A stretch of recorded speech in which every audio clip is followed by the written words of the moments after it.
শেখ মুজিবকে নিয়ে শোক গাথা, শুয়োরের বাচ্চা, তোর শাটার হাড্ডি ভেঙে দেবো। এরা তো আসলে মানে শেখ মুজিবের জন্য কান্দে না, এদেরকে পয়সা দেওয়া হয়েছে, এর মধ্যে কিছু আসে চামড়া ব্যবসায়ী, পয়সা পিছন দিয়ে হান্দায় দেওয়া হবে, ওই সময় চামড়া ব্যবসায়ী। পয়সা পেছন দিয়ে হান্দায় দেওয়া হবে।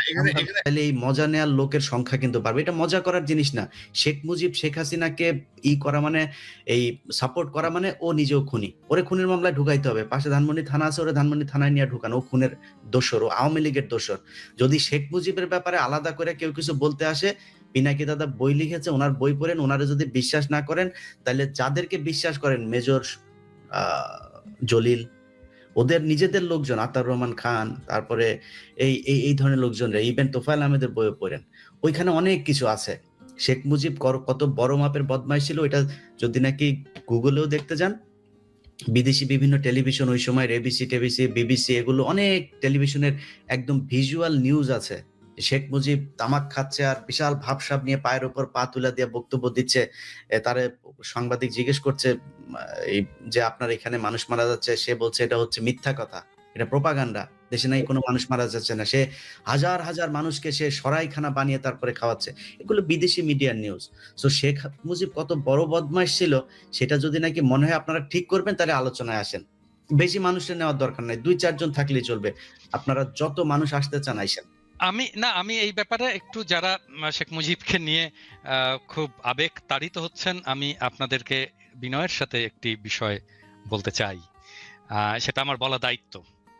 সেটা হচ্ছে যে শেখ মুজিবকে নিয়ে যদি আবেগ তাড়িত হন, তাহলে শেখ মুজিবের সমস্ত কুকীর্তির দায় আপনাকেই নিতে হবে।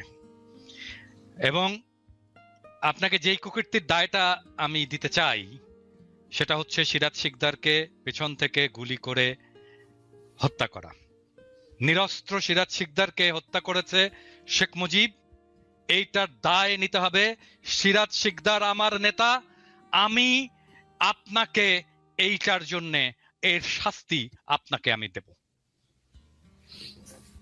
শেখ মুজিবকে, সিরাজ শিকদারকে হত্যার দায়ে এই শাস্তি আপনাকে আমি দেব। সিরাজ শিকদার আমার নেতা, আমার নেতাকে হত্যা করার দায় আপনাকে নিতে হবে। শাটার হাড্ডি ভেঙে দেব হারামজাদা। শেখ মুজিবকে নিয়ে শোক গাথা, শুয়োরের বাচ্চা, তোর শাটার হাড্ডি ভেঙে দেব। বাংলাদেশে যেদিন আমি আসবো, আমি সব কয়টা লিস্ট নাই রাখছি। শুয়োরের বাচ্চা, সিরাজ শিকদারকে হত্যার বদলা তোকে দেওয়া হবে, শুয়োরের বাচ্চা হারামজাদা। না, তবে দাদা ধরেন এখন একটা নতুন ন্যারেটিভকে সামনে আনা হচ্ছে যে ধরেন হাসিনা পলাতক। আমরা তো আসলে হাসিনা না, কিন্তু শেখ মুজিবের অবদান তো অস্বীকার করা যাবে না। শেখ মুজিবের অবদান, আমার নেতাকে হত্যা করছে, শাটার হাড্ডি ভেঙে দেওয়া হবে, শাটার হাড্ডি ভেঙে দেওয়া হবে। তুমি শেখ মুজিবকে যদি দাদা, এই জিনিসগুলো নিয়ে দাদা মামলা হওয়া উচিত, আইনগতভাবে তার মরণোত্তর বিচার হওয়া উচিত। এই যে 30,000 জাসদের নেতা কর্মীকে হত্যা করা, তার 15,000 হত্যা করা, তারপর আমি জাসদ করি না, আমি কমিউনিস্ট ছিলাম।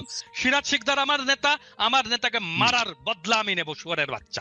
এবং তার এটা তো তার বক্তব্যই আছে, সে বলেছে কোথায় আজ সিরাজ শিকদার, তার মানে সে মেরে বুক ফুলিয়ে তারপরে সংসদে দাঁড়িয়ে বলেছে যে সে খুন করেছে, এই হত্যার সাথে সে জড়িত, এবং সেটা বাংলাদেশের প্রথম ক্রস ফায়ার। অতএব এগুলোর মরণোত্তর বিচার হওয়া উচিত। এবং যারা আজকে এগুলো করছে, এরা তো আসলে মানে শেখ মুজিবের জন্য কান্দে না, এদেরকে পয়সা দেওয়া হয়েছে, এর মধ্যে কিছু আসে চামড়া ব্যবসায়ী, পয়সা পিছন দিয়ে হান্দায় দেওয়া হবে, ওই সময় চামড়া ব্যবসায়ী, পয়সা পেছন দিয়ে হান্দায় দেওয়া হবে, টাকা দিয়ে সব করতে পারে। ইলিয়াস, এখানে আরেকটা বিষয় আমি যেটা শুনলাম, যে টাকা যেমন আছে, আবার কোন শিল্পী কোন জায়গার তাদেরকে ব্ল্যাকমেলও করা হচ্ছে। জানেন হাসিনার কিন্তু এটা একটা ভালো অস্ত্র ছিল, যে চরিত্র হনন এবং ব্ল্যাকমেলিং এর বহু কিছু, তো ওই হুমকিও দেয়া হচ্ছে, টাকাও দেয়া হচ্ছে। তো এই ন্যারেটিভটা থেকে এটা নিয়ে আসলে মানে আরো কিছু কাজ করা দরকার, যে আমরা তো হাসিনাকে পছন্দ করি না, আমরা তার এইসব। কনক ভাই, একটা জিনিস বলি কনক ভাই, ধরেন 32 নম্বরের সামনে একটা মহিলা আসলো, এক হুজুর আসলো ফাজলামি করার জন্য, জাস্ট ফান করার জন্য। সে বলছে যে আমি 2টা খতম দিয়েছি। তার বলবো হ্যাঁ, জীবনে কোনোদিন কোরআন পড়া দেখছেন না? ভিডিওটা বুরকাওয়ালা মহিলা, মানে ফান করার জন্য এসে, মানে এখানে ফান করা যায়। আপনি একটু চোখ বুঝা কল্পনা করেন তো ভাই, আওয়ামী লীগ ক্ষমতায় আছে, জামায়াতের শিবিরের বা বিএনপির একটা ছেলে সেখানে ওরা জিয়াউর রহমানের কবরের ওইখানে গিয়ে করেছে, সেখানে গিয়েছে। আপনি চিন্তা করেন তো যে তার অবস্থাটা কি হইতো, পাড়ায় মেরে ফেলতো ওইখানে। তো আপনি তারা নিয়ে ফান করেন, এটা ফান করার জিনিস না তো। সো আরে না, ফার্দার সালাউদ্দিন কাদের চৌধুরীর কবরে যে কি করছে রাব্বানি? ভেঙেছে না, ভেঙেছে তো, সেখানে কেউ যেতে পেরেছে নাকি সেই জায়গায়? লাশ আমার চোখের সামনে, দাদা আমার চোখের সামনে দেখেছি, এই শহীদ কাদের মোল্লা তার লাশটা যাওয়ার সময় জুতা নিক্ষেপ করেছে তার লাশের গাড়ির উপরে। আমরা তখন গোলাম সাংবাদিক, আজমের গাড়ি তো আমি ওই লাশ দিন নিজে জুতা ছিলাম, নিক্ষেপ ওই করে। ওনার লাশটার সময় আমি জেল গেটে ছিলাম। তো এই যে কাজগুলো করেছেন, এগুলো এটা তো ওরা এটাই তো আওয়ামী লীগ, এদেরকে দিয়ে সব সম্ভব। আমাদের দক্ষিণ পশ্চিমাঞ্চলে, আমার বাড়ি চুয়াডাঙ্গা, আমার ছোটবেলায় দেখেছি এমন কোনো দিন নাই 2-4টা লাশ আমরা দেখি নাই। আমার ছোট একদম 5-7 বছর বয়সের থেকে আমরা বন্দুক হাতে নেই, আমার ভাই বন্দুক নিয়ে আসতো, ছেলে পেলে সব সামনে যাইতো। এগুলো এই এলাকার খুব স্বাভাবিক ঘটনা ছিল। কারা করেছে এগুলো? রক্ষী বাহিনীর মানে কাউন্টার দেওয়ার জন্য সেই জায়গায় এই জিনিসগুলো আস্তে আস্তে আস্তে আস্তে সেগুলো স্প্রেড হয়েছে পুরো দক্ষিণ বঙ্গে। এখন আমার মনে হয় যারা যারা যারা যারা যারা যারা এইখানে যে সমস্ত সোকল্ড কালচারাল ফ্যাসিস্ট যারা মুজিবের নিয়ে কান্নাকাটি করছে, এদেরকে যদি কোনো পরিচালক প্রযোজক তার নাটকে সিনেমায় নেয়, কোন টিভি চ্যানেল যদি তাদের কোনো প্রোগ্রাম এয়ার করে, তাদেরকে দেখে নেব। আমি আজকে বলে দিলাম তাদেরকে দেখে নেব, এবং আমি যেটা বলি সেটা করব। এবং কিছু গণমাধ্যমও শেখ মুজিবের যেমন সমকাল, এই একে আজাদের সমকাল, তারা খালেদা জিয়ার জন্মদিনের নিউজটা করেছে শেষের 3 পৃষ্ঠার পরে যায় চিকন এক জায়গার মধ্যে, শেষের পৃষ্ঠাও না, পত্রিকার প্রথম আর শেষের পৃষ্ঠা হচ্ছে সবচেয়ে গুরুত্বপূর্ণ, মাঝখানে 3 নাম্বার পৃষ্ঠার মধ্যে নিয়ে তারপরে সেখানে ছোট করে দিয়েছে আর শেখ মুজিবের শ্রদ্ধাঞ্জলি। এবং অনেকগুলো পত্রিকা এই কাজগুলো করেছে, টেলিভিশন এগুলো করেছে। না, আমরা মনে করি যে নিশ্চয়ই যারা এই মানে ফ্যাসিবাদের যারা সমর্থক এখনো আছে এইরকম একটা গণহত্যার পরে তাদেরকে সবাই বয়কট করবেন। পিনাকিদা যেটা বললেন, পরিচালক, প্রযোজক, টেলিভিশন ওনার, ফিল্ম ওনার, তারা এই ব্যাপারে নিশ্চয়ই সতর্ক থাকবেন, না হলে আমরা আমাদের মতো করে কাজ তো করবোই। তো দাদা, এই সকল কিছুর পেছনে কিন্তু ডক্টর ইউনূস সরকারের একটা দায় আছে। কিন্তু doctor Yunus Nobel laureate doctor ইউনূসকে আমরা যে জায়গায় দেখি, চিফ অ্যাডভাইজার ইউনূসকে আমরা নিশ্চয়ই সমান দৃষ্টিতে দেখবো না। তাকে একটা দায়িত্ব দেওয়া হয়েছে, গত 1 বছরে তিনি ওনার উপদেষ্টাদের কার্যক্রম রিভিউ করেন নাই।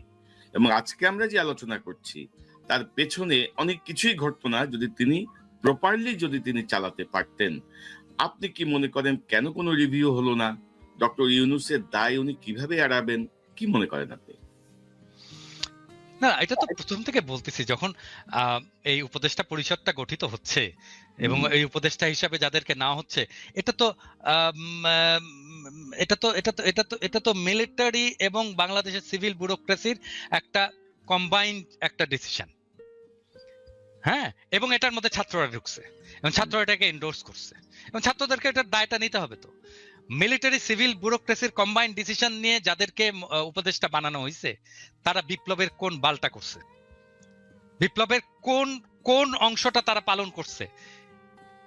কোনো কিছুই করেনি। তো তারা এই বিপ্লবের মর্ম বুঝবে না, তারা এই রক্তদানের মর্ম বুঝবে না, তারা এই ধারাবাহিক সংগ্রামের মর্ম বুঝবে না, তারা জানবে না আমরা কোন পথ দিয়ে এই জায়গাটায় আসছি, আমরা কোন কষ্ট, কোন কান্না অতিক্রম করে এই জায়গাটায় আসছি, আমরা কোন লড়াইয়ের মধ্যে দিয়ে এই জায়গাটায় গেছি। এবং এই বিপ্লব যদি ব্যর্থ হইতো, যদি 24-এ আমরা হাসিনাকে উৎখাত করতে না পারতাম, তাহলে আমাদের কার কি অবস্থা হইতো সেটা ওরা জানে না। ওদের কারো কিছু হতো না। কার কি হতো? হ্যাঁ, হয়তো আসিফ নজরুলের কিছু হইতো, আদিলুর রহমান শুভ্রর কিছু হইতো, হয়তো প্রফেসর ইউনূস জেলে যেতেন, আর কার কি হতো? কারো কিছু হতো না। তারা এসে বসে বাংলাদেশের রাষ্ট্রের দখল নিল, ক্ষমতা নিলে রাষ্ট্র চালানো শুরু করে দিল। হ্যাঁ, অবশ্যই ছাত্রদের কিছু হতো। আমরা বারবার করে বলে আসতেছিলাম একটা বিপ্লবী সরকারের প্রয়োজনীয়তার কথা। কেউ মাথায় নিল না, কেউ কানে তুললো না। একটা বিপ্লব হলো, বিপ্লব বাদ দেন, একটা সরকার পতন হলো, পতন যারা করলো তারা তো ক্ষমতা দখল করবে। তো কেন একটা জাতীয় সরকার হলো না? কেন রাজনৈতিক দলগুলো একটা জাতীয় সরকার করলো না? কেন এই উপদেষ্টা পরিষদের মধ্যে রাজনৈতিক দলের নেতাগুলো নাই? থাকলে তো আজকে অবস্থা হতো না। আপনি দেখেন, প্রফেসর ইউনূস 2 বার ওই যে বডি সোহেল আছে না, বডি সোহেলের সাথে মিটিং করছে 2 বার ডেকে নিয়ে তার অফিসে। প্রফেসর ইউনূসের একবার সময় হয়নি মাহমুদুর রহমানকে ডেকে নিয়ে মিটিং করার। একবার। বডি সোহেলের মধ্যে কি মধু আছে প্রফেসর ইউনূসকে ডাকতে হবে, আর মাহমুদুর রহমানকে ডাকা যায় না? কোথাও ডাকছে? মাহমুদুর রহমানকে কোথাও এনগেজ করছে? করেনি। দেবপ্রিয়কে করে এসে এনগেজ, অমুককে করে এসে এনগেজ, তমুককে করে এসে এনগেজ, আর একটা করে ঝামেলা করে। আর সেই ঝামেলাগুলো সামলাই আমরা সামলাই। আমরা সামলাবো। প্রফেসর ইউনূসের কোনো মিডিয়া আছে নাকি? কোনো মিডিয়া প্রফেসর ইউনূসের চোদে নাকি? প্রফেসর ইউনূসের সরকারকে কেউ চোদে না, আমরা সামলাই, ন্যারেটিভ আমরা তৈরি করি।